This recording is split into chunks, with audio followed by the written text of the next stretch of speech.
우리나라 정부, 그리고 또 우리 국민들이 너무 지나치게 부동산에 올인하고 있다, 부동산에 몰빵하고 있다라고 저는 생각을 해요. 그렇게 해서 집값을 띄우기 위해서, 더군다나 가계부채를 자꾸 늘리기 위해서 이런데 지금 돈을 쓰는 것은 정말 말이 안 된다.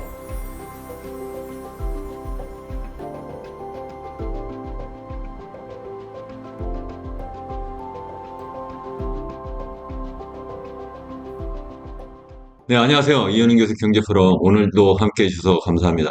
제가 그 이현은 교수 경제 포럼 유튜브를 시작한 지 이제 한 9개월 정도 지난 것 같은데요.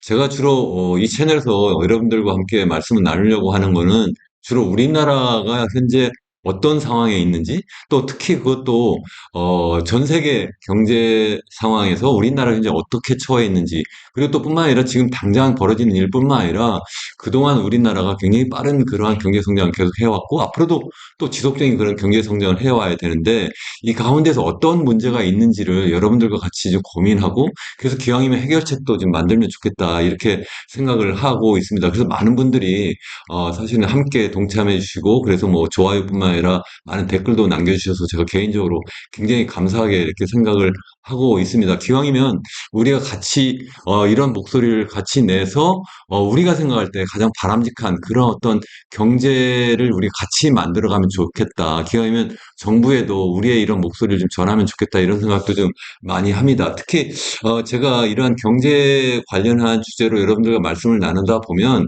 우리나라는 정말 그동안 굉장히 빠른 성장을 해왔고, 또 지금도 굉장히 전 세계에서 굉장히 건강한 나라다, 이렇게 또 평가하는 그러한 국제기구도 많고 학자들도 사실 그렇게 굉장히 많은데요.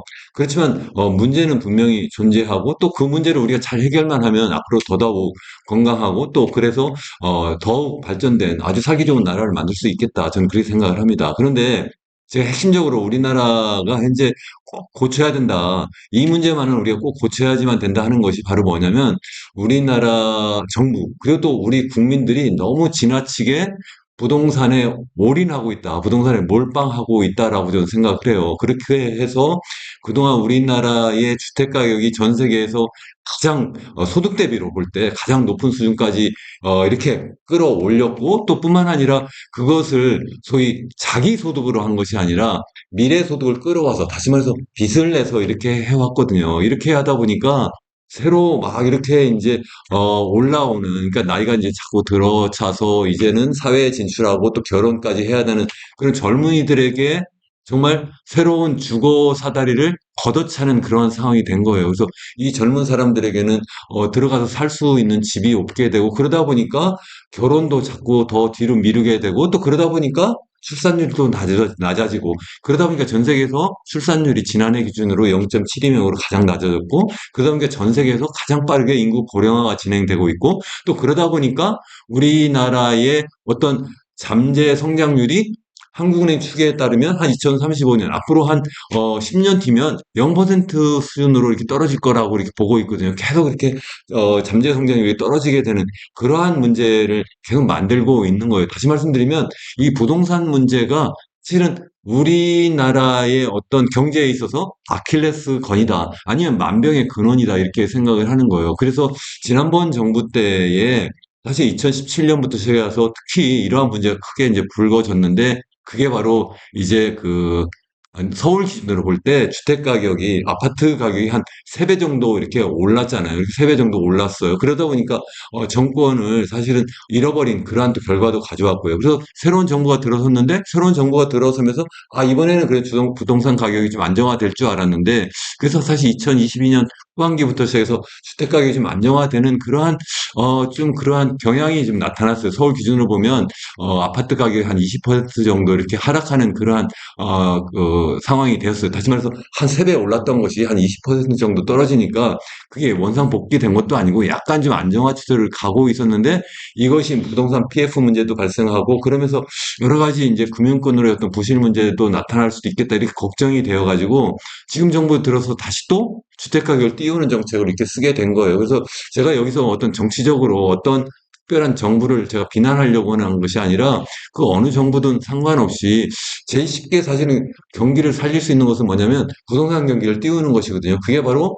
우리 GDP에서 볼 때 부동산 분야가 우리나라 같은 경우에 소위 그 얘기하는 건설 투자가 차지하는 비중이 한 15% 정도 돼요. 근데 이게 전후방 연관 효과 그러니까 관련 산업까지 포함하면 한 25% 정도 되는데 이 정도면 한때 중국이 그랬고 전 세계 선진국 중에는 우리나라가 제일 높은 수준이에요. 이렇게 높은 수준인데 그것을 띄우기만 하면 경제가 좀 살아나는 그러한 현상이 단기적으로 나타나니까 그게 어느 정부든 쉽게 거기에 이렇게 유혹에 빠질 수밖에 없는 그런 상황이거든요. 그래서 이번에도 그래서 경제가 좀 상황이 좀 나빠지는 거 아니야? 그래서 경기를 살리자 그렇게 하는 측면도 있어요. 그래서 부동산 경기를 띄우고 그래서 주택 가격을 좀 띄우는 그러한 정책을 이제 그동안 써왔어요. 그게 바로 뭐냐면 제일 쉬운 방법이 뭐냐면 각종 규제를 푸는 것이고 또 하나는 여러 가지 대출을 많이 이제 해주는 거죠. 그래서 이번 정부 들어서 특별히 얘기하는 정책 대출이라고 하는 여러 가지 있었어요. 2023년부터 시작해서 우리 그 특례 보금자리론 여러분들 많이 제가 말씀드렸습니다. 그래서 무려 한 40조 원을 2023년에 풀었고요. 이번 해에 들어서는 그걸 이제 이름을 다시 바꿔서 신생아 특례 대출에서 또 한 27조 원 풀고 그거 말고도 여러 가지 특례 대출이라고 하는 이름으로 해서 사실은 올해만 해도 정책금융을 한 55조 원을 현재 풀고 있고요. 내년에도 또 그렇게 좀 풀겠다고 이렇게 이제 하고 있어요. 이렇게 푼다는 것은 뭐냐면 그만큼 추가적으로 부동산 시장에 돈이 흘러가게 되니까 당연히 뭐 부동산 경기를 부양하는 그런 효과가 있는 거죠. 이렇게 하다 보니까 너무 가계주택이 막 늘어나고 이렇게 돼버리니까 이게 큰일 났다 해서 한국은행 총재가 계속 경고를 했거든요. 이러면 우리가 기준금리를 낮추고 싶은 낮출 수가 없습니다. 그래서 얼마 전에는 아예 한국은행 총재가 임직원을 같이 대동하고 기획재정부에 직접 방문해서 이건 이렇게 하면 안 될 것 같다. 이렇게 내부적인 협의를 했다는 보도까지 여러분 보셨을 거예요. 구체적인 내용은 공개되지 않았는데 뭐 제가 볼 때는 너무 뻔한 이야기예요. 이렇게 가니까 너무 가계부채가 계속 늘어나고 가계부채 계속 늘어나면 이렇게 되면 어떻게 돼요? 결국은 어느 순간에 이게 푹 터져가지고 정말 큰 경제 재앙이 될 수도 있다. 그게 2008년도 글로벌 금융위기를 터뜨린 미국의 서브프라임 모기지 사태가 될 수도 있고 아니면은 1990년에 터졌던 일본의 그런 자산 가격의 버블이 꺼졌던 그러한 상황. 그래서 잃어버린 30년 후에 그러한 상황이 될 수도 있다. 그런 걱정도 하는 거고요. 그것뿐만 아니라 이렇게 가계부채 계속 늘어나게 되면 가계의 입장에서 보면 너무 빚이 자꾸 늘어나니까 빚을 갚아야 되잖아요. 원리금 갚아야 되고. 그러니까 나중에 소비할 수 있는 여력이 없게 되니까 소비가 자꾸 위축될 수밖에 없는 거예요. 그게 바로 뭐냐면 우리가 얘기하는 내수가 자꾸 침체되는 중요한 원인이 되는 거예요. 그래서 그것을 걱정을 하는 것이 바로 이제 한국은행 총재고, 그래서 한국은행 총재에 대해서는 저는 그래도 현 정부에서 볼 때 그래도 어쩌면 정부 행정부와 좀 별도 독립된 그러한 조직이라고 우리가 이야기를 하지만 어쨌든 범정부 조직인데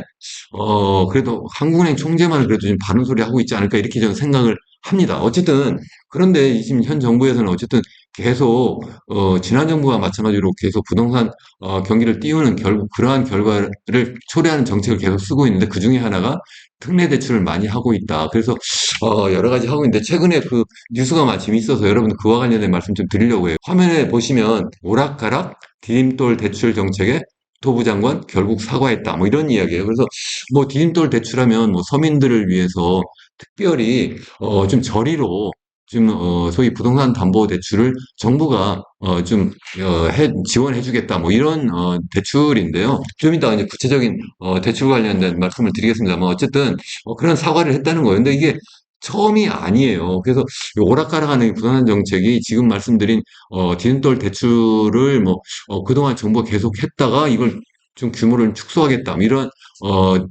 발표를 했다가 이게 좀 이거 이렇게 하니까 이거 갑자기 그 집 살려고 하는 서민들 이거 어떻게 하라는 거냐 나는 그럼 집을 살려고 이미 계약까지 했는데 그래서 다시 또 그럼 이걸 다시 또 원상복귀 하겠다 뭐 이렇게 오락가락 하면서 결국 국회에 가서 이제 사과까지 하는 그런 상황이 됐고요. 이것 말고도 9월에는 뭐 시중은행에 대해서 뭐 너무 또 이 대출이 자꾸 늘어나니까 좀 전에 말씀드린 것처럼 이게 우리나라의 소위 GDP 대비라든가 아니면 가계소득 대비로 소위 대출이, 가계대출이 OECD 기준으로 보면 정말 최고 수준이에요. 뭐, 이게 막 3위, 뭐 5위, 뭐 이렇게 이야기를 하는데, 사실 우리나라만에 있는 그 전세 보증금까지 넣어버리면 단연코 1등이거든요. 너무 지금 높은 수준의 그런 가계대출을 현재 갖고 있는데, 그래서 이렇게 되면 더 이상 안 된다 해서 또 가계대출 줄이려고 하니까, 뭐 그래서 시중은행에 대해서 그럼 줄여라 뭐 이렇게 해서 또 구두 개입을 또 금감원장이 하면서 또 문제가 또 있었고, 또 이거 말고 또 스트레스 DSR을 뭐 7월 1일부터 시작하기로 했는데 이걸 또 9월로 연기하고 뭐 이런 문제가 계속 있었어요. 그래서 이에 관해서 하나하나 잠깐 말씀을 드려보려고 합니다. 그래서 좀 전에 말씀드린 디딤돌 대출 축소는 이게 사실은 21일부터 디딤돌 대출을 좀 제한적으로 좀 앞으로 운영하겠다. 이렇게 14일 날 발표를 했어요. 무려 딱 일주일 정도 남겨놓고 이제 그렇게 발표를 하다 보니까 좀 전에 말씀드린 것처럼 실제 이제 이 서민 가게들의 입장에 생각하면 이거 뭐야? 이것 때문에 지금 이거 믿고 어쨌든 대출을 일으켜서 집을 이제 구입하기로 계약까지 했는데 지금 갑자기 이렇게 뜬금없이 하라면 어떡하냐. 그래서 그렇게 그런 반발이 일어나니까 4일 뒤에 10월 18일 날 그럼 잠정 유보해라 이렇게 또 요청을 또 이제 각 시중은행에 또 하게 된 거예요. 그러다가 계속 이제 문제가 되니까 이제 국회에 가가지고 교통위원회에 가서 이제 국정감사 받으면서 이거 정말 이렇게 계속 하면서 오락가락해서 시장 혼란만 불러일으켰다. 그러니까 이에 대해서 이제 정식 사과하는 그러한 상황이 이제 연출이 된 거죠. 이 내용은 뭐 자세하게 여기 뭐 설명을 드릴 수는 없습니다만은 어쨌든 뭐 기본적으로는 뭐냐면 이게 이제 그 대출을 일으키는데 모든 사람에게 해주는 것은 아니고 연소득이 6천만 원까지인 사람들 그런 가게 특히 이제 신혼부부 같은 경우는 이제 8,500만 원까지이고요. 이게 이제 그 주택 가격도 5억 원까지 그리고 신혼부부 같은 경우는 6억 원까지 이제 대출을 해주는데 뭐 최대 2억 5천만 원 신혼부부 같은 경우는 또 이거 4억 원까지 이렇게 해주는 거예요. 그러니까 쉽게 얘기하면 신혼부부는 6억 원짜리 주택을 구입할 때 무려 4억 원까지 이렇게 대출을 이제 저리로 해주겠다 뭐 이런 건데 이걸 갖다가 앞으로 여러 가지 방법으로 예를 들어서 생애 첫 구매자의 경우에는 LTV 그 적용을 70%로 이제 줄이겠다. 기존에 80%였는데 뭐 70% 줄이겠다든가 또 미등기 신축 아파트 그러니까 우리가 아파트 이제 분양 받으면 이제 실제 입주하고 잔금을 내야지만 이제 등기가 되잖아요. 근데 그렇게 등기가 완전히 이제 났을 때만 이제 이러한 그 디딤돌 대출이 되고 그렇지 않으면 대출을 못 한다니까 그러면 입주하는 그러한 서민은 어떻게 하라는 거냐 뭐 이렇게 이제 하는 거죠. 그러다 보니까 이게 좀 전에 말씀드린 것처럼 신혼부부 같은 경우는 이게 경기도에서 뭐 한 5억 원짜리 아파트를 분양받게 되면은 한 4억 원까지 대출을 할 수 있었는데 이제 3억 2천만 원 줄어드니까 8천만 원 어디서 구해야 돼? 뭐 이렇게 이제 반발이 된 거죠. 그러다 보니까 이거 뭐 문제가 있다 이런 건데 아무튼 정부 입장에 생각하면 너무 이제 정책 대출이 막 늘어나고 있고 지금 사실 이제 좀 전반적으로 지난 9월부터 시작해가지고 이제 시중은행의 정책 대출뿐만 아니라 일반적인 가계대출을 다 이제 축소하도록 정부가 이제 전방위적으로 이렇게 압력을 넣게 되면서 사실 이제 주택담보대출이 8월에 6조 4천억 원 정도였다가 이 4조 원으로 줄었었거든요. 4조 원으로 줄었는데 그 안에 포함되고 있는 정책 대출 디딤돌 대출 같은 이 정책 대출은 사실은 8월 달에는 3조 9천억 원이었는데 이 9월은 3조 8천억 원으로 거의 줄지 않았어요. 그러니까 이거 결국은 가계대출을 전부 정책 대출 때문에 계속 줄이지 못하는 그런 상황이 되니까 이제 이런 디딤돌 대출까지 줄이겠다 뭐 이런 얘기거든요. 그래서 어쨌든 이게 왔다 갔다 뭐 이래 한다는 건데 이게 처음이 아니라 좀 전에 말씀드린 그 시중은행 대출 지도 이거는 이제 금감원장이 사실 8월 말부터 시작해가지고 뭐 시중은행한테 뭐 대출 억제해라 뭐 이렇게 하다 보니까 은행 입장에서 생각하면 제일 쉽게 할 수 있는 게 뭐예요? 금리 올리는 거잖아요. 그래서 금리를 올려버리니까 이제 서민들이 또 이제 일반 가게가 또 이제 반발을 하는 거예요. 왜 시중은행들이 금리를 막 이렇게 올리냐? 그러니까 또 이거 그 금감원장은 뭐라냐면 금리 인상으로 대출을 억제하는 방식이 너무 쉬운 방식이다.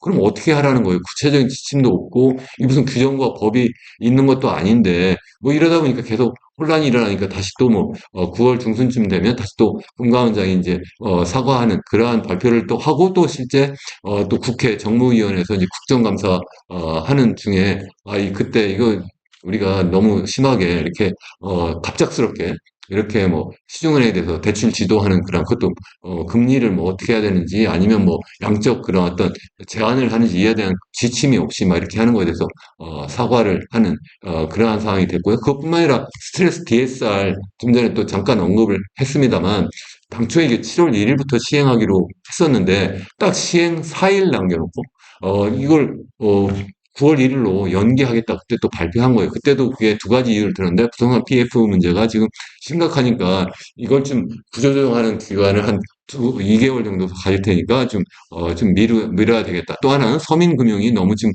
이쪽에서 좀 필요한데 너무 이제 갑자기 스트레스 DSR을 시행하면 이게 또 문제가 된다 해서 또 연기를 했는데 그러다 보니까 이게 8월, 9월 두 달 연기하면서 이때 그냥 가계대출이 폭증을 하게 된 거고 이때 바로 서울뿐만 아니라 이제 수도권 전역으로 이 주택 가격이 막 엄청나게 빠른 속도로 늘어나게 된 거예요. 그래서 사실은 전반적으로 이 집값을 막 띄우는 정책을 여러 가지 썼는데 아주 결정적인 기폭제를 맞는 것이 바로 이 스트레스 DSR 2단계 시행을 두 달 연기해가지고 막 차 타라 이렇게 막 정부가 사실은 이렇게 지침을 주게 된 거죠. 그러다 보니까 이제 문제가 되니까 뒤늦게 이제 사과했다는 겁니다. 여기서 뭐 스트레스 DSR 방식에 대해서는 뭐 제가 구체적 설명을 드리지는 않습니다만 어쨌든 기존에 7월 했던 걸 9월로 연기하고 또 3단계는 내년 초에 내년 1월부터 시행하기로 했었는데 그것도 7월로 막 연기하고 뭐 이렇게 했는데 이렇게 연기하면서 사람들로 하여금 아, 집을 사라는 뜻이구나. 정부가 그렇게 계속 유도하는구나. 이렇게 지침을 준 거나 마찬가지다 보니까 집값을 띄우고 또 그러다 보니까 가계부채가 자꾸 늘어나는 그러한 상황이 됐다는 거예요. 그래서 어쨌든 이렇게 왔다 갔다 하는데 오락가라는 정책을 쓰지만 제가 볼 때는 불변인 게 있는데 이 현 정부가 계속 빚을 내서 집을 사라는 정책은 계속 쓰려고 하는 것 같아요. 그래서 아까 말씀드린 것처럼 2022년 하반기부터 시작해서 집값이 지금 하향 안정화되기 시작하니까 이게 부동산 PF 문제가 터지고 그러다 보니까 이 결국은 그 부동산 관련 기업들, 시행사라든가 건설사 살려주는 그러한 정책 제일 쉬운 건 뭐예요? 결국 집이 팔려나가기만 하면 되잖아요. 그 팔려나가게 한다는 건 뭐예요? 사람들이 사줘야 되는 거잖아요. 사주려니까 사람들이 안 사게 되니까 내가 그럼 싸게 돈을 빌려줄게. 이런 정책을 쓴 거예요. 그게 바로 2024년 이제 특례 보금자리로 무려 40조 원을 풀었어요. 그래서 이거 풀게 되니까 이제 집값이 뜨게 된 거고, 그게 이제 다 풀려나가 이제 한 9월 정도 되면서부터 다시 집값이 다시 또 약간 좀 떨어지려고 하는 또 기미가 있었거든요. 그러니까 다시 또 올해 들어서 다시 또 여러 가지 신생아 특례 지금 27조 원 책정하고 이거 말고도 좀 전에 말씀드린 것처럼 디인돌 대출 포함해서 여러 가지 55조 원을 또 특례 대출 또는 정책금융이라는 이름으로 또 지금 풀고 있거든요. 그리고 또 내년에도 또 지금 55조 원을 또 추가로 풀겠다. 그러니까 계속 빚을 내서 집을 사라 는 정책은 불변인 것 같다는 이야기예요. 그래서 여기 뭐 기사를 그렇게 제가 써놨는데 기본적으로 어쨌든 정책 대출을 무려 55년을 또 추가로 이렇게 하겠다. 그 얘기 뭔 얘기예요? 결국은 시중은행이 싸게 그냥 주는 거 빌려주는 게 아니잖아요. 그러니까 시중은행에서는 정상적인 금리를 책정해서 대출을 하는데 그거보다 더 싸게 이제 대출을 해주는데 그 이자 차액을 정부가 보전해 주겠다는 거예요. 그래서 이게 부동산 정책 상품에서 2차 보전 비용, 여기 2차 보전이라는 게 뭐냐면 이자 차액 보전 비용을 여기 보시면 2022년에는 3,850억 원 정도였어요. 이게 얼마나 빠르게 늘었나 보세요. 그래서 올해만 해도 이게 1조 3,900억 원 정도까지 이게 늘어난 거예요. 이게 몇 배로 지금 증을 해버렸고 내년에 다시 또 이게 1조 8,400억 정도까지 이게 더 늘어날 거다. 이게 결국은 지금 가뜩이나 지금 정부가 지금 우리 세수가 부족해서 계속 적자 재정이 자꾸 커진다. 이것도 지금 걱정하고 있는데 이런 식으로 해서 집값을 띄우기 위해서 더군다나 가계부채를 자꾸 늘리기 위해서 이런데 지금 돈을 쓰는 것은 정말 말이 안 된다. 일부에서는 이게 서민 도와주는 거 아니냐? 또 이게 결국 저출산 이걸 극복하기 위한 방법이 아니냐. 제가 여러 번 말씀드리지만 이렇게 집값이 뜨게 되면 서민을 도와주는 게 아니다. 그럼 무주택자는 점점 더 집을 살 수 없고 더군다나 젊은 사람들은 계속 이제 새로 또 대학 졸업하고 이제 사회 참여하면서 또 결혼하고 출산해야 되는데 집값이 더 많이 올라가 버렸는데 이게 정말 서민을 도와주는 거냐는 거죠. 아니라는 거예요. 결국 이거 서민 도와주는 것도 아니고 출산율 높여주는 것도 아니고 그리고 또 이렇게 하면서 결국은 정부가 점점 더 이 적자 재정을 키우는 이러한 정책이기 때문에 쓰면 안 된다. 제가 계속 말씀드렸어요.